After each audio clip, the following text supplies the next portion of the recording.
Good morning, everyone. Dr. Vicky here, speaking to you from the Seeds of Transformation Healing Center. We're going to look at the astrology of Sunday, um, excuse me, May 4th.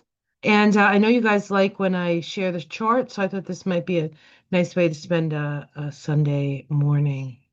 So let me do that, and I'll show you what's going on. Just general themes and the like.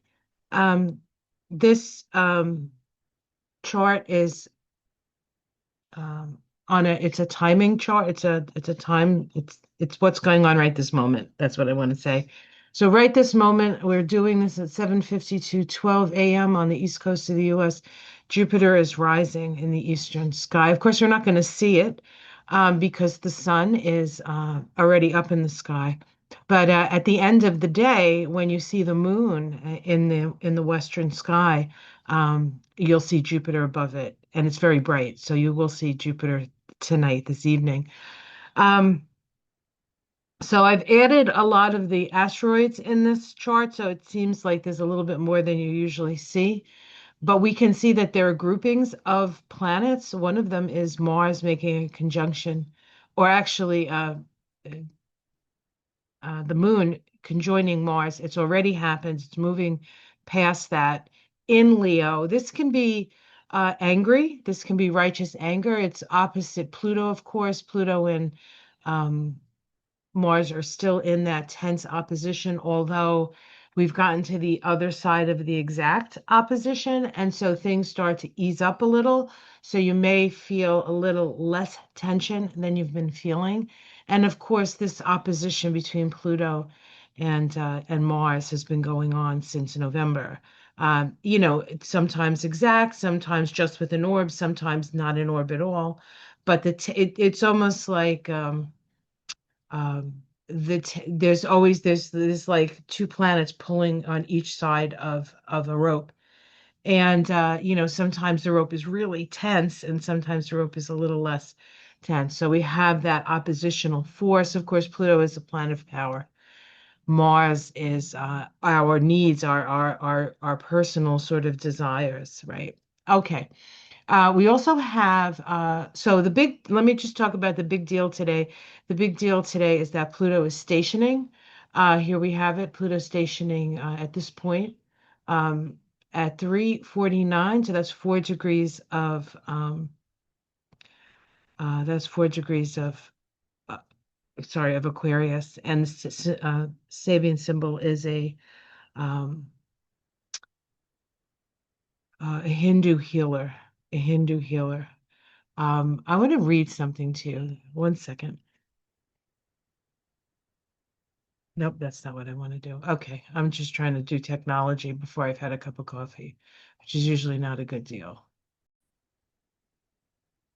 Um, so this is from a book called 360 Degrees of Wisdom by Lydia Hall. It's a book on the Sabian symbols. And it says a Hindu healer glows with mystic healing power. The Hindu healer is someone capable of natural, alternative, and sometimes miraculous healing. He glows with a mystic healing power and inspires others to greater heights of healing.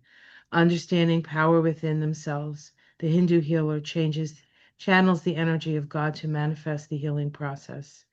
There may be a need to heal wounds, illnesses, trauma, or some other affected part of the body or mind. There is often a sense of having sacrificed for another. It can feel as though the healer has cleansed and enlightened soul together with a sense of purity. The key words here are divine healing potency, natural healing methods, going on faith, humility in the face of greatness.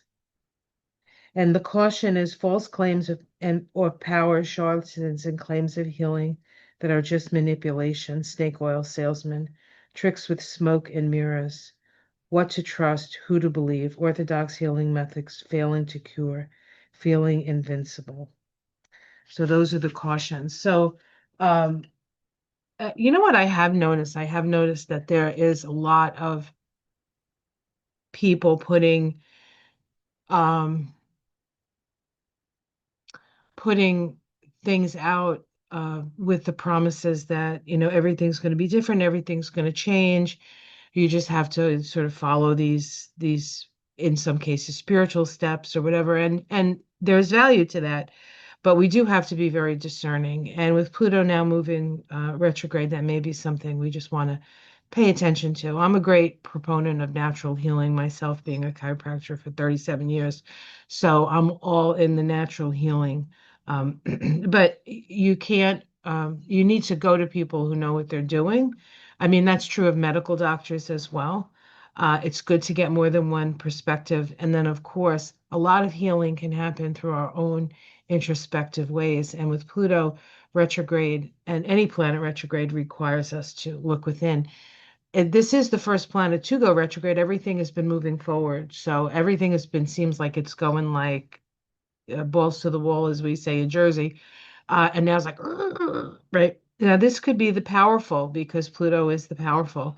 And it's certainly Pluto in Aquarius can be symbolic of Elon Musk. So he's sort of stepping back. I feel like he's stepping back from us and he's going to do something else, go somewhere else. But he could be in a heap of trouble. But that trouble, he may be able to hold that trouble away from himself for a number of years or until Trump is no longer president. Because the Trump administration, I don't think is going to do anything to dissuade anybody from doing anything illegal as long as they're friends with them, right? So there's that. Okay, so let's get off of that tangent. I also want to note the conglomeration of planets here. We have Ceres, which is reaping what you sow energy on the North Node, conjunct Saturn, all in Pisces, while Venus and Neptune are together. Venus and Neptune are actually part of a hammer of Thor with the moon and the earth. And so that's kind of the people and the women. So I feel like, and of course, Venus is the woman. I feel like there is an energy of women sort of taking on the powerful here. And we know that Letitia James just um, dropped a suit for Trump for what he did with Wall Street. I can't. It's too early. I haven't had coffee yet. I apologize, but you can check that out.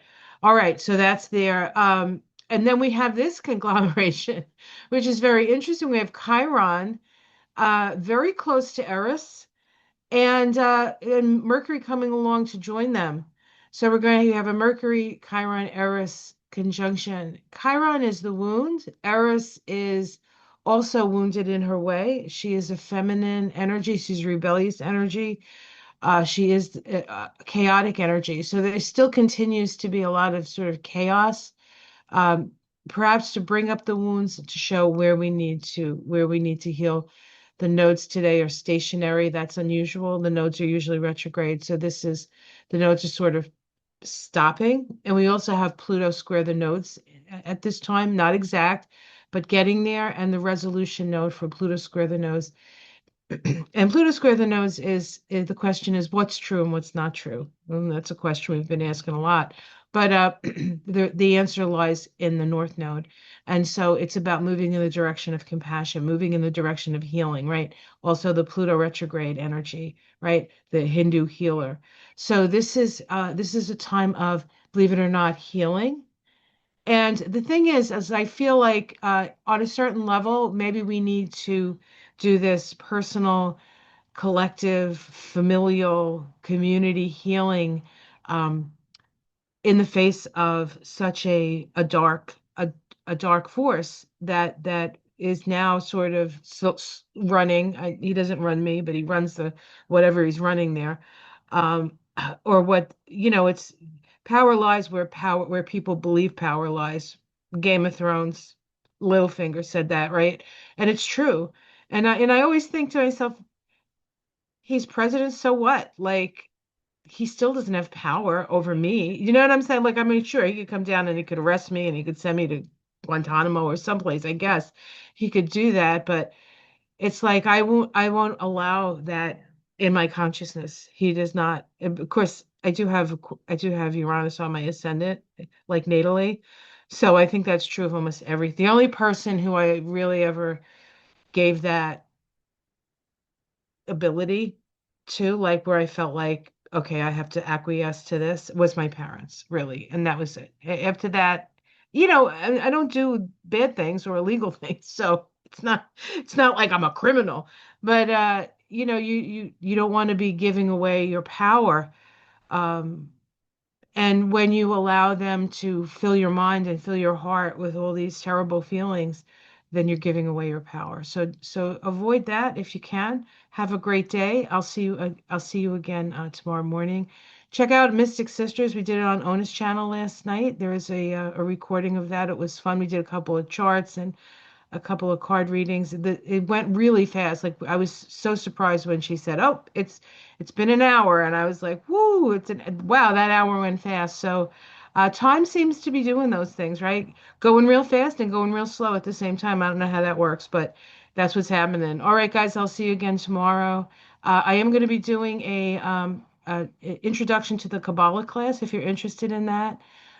You can email me, or I'll put links below so you can see that. You can email me, or you can go on my channel on the events page and just ignore if I haven't changed the dates yet, but you can access the class that way and you can purchase the class. And we're going to get started third week of May. I believe it's the 15th, the third Thursday of May. So it's the 15th of May. Beware the Ides of May. And there's a lot of stuff, really intense stuff happening. Did I say the 15th? I don't think it's the 15th of May. Well, it's the third Thursday of May. It might be the 15th. Okay, well, cool. All right, guys, take care. I will see you tomorrow. Namaste.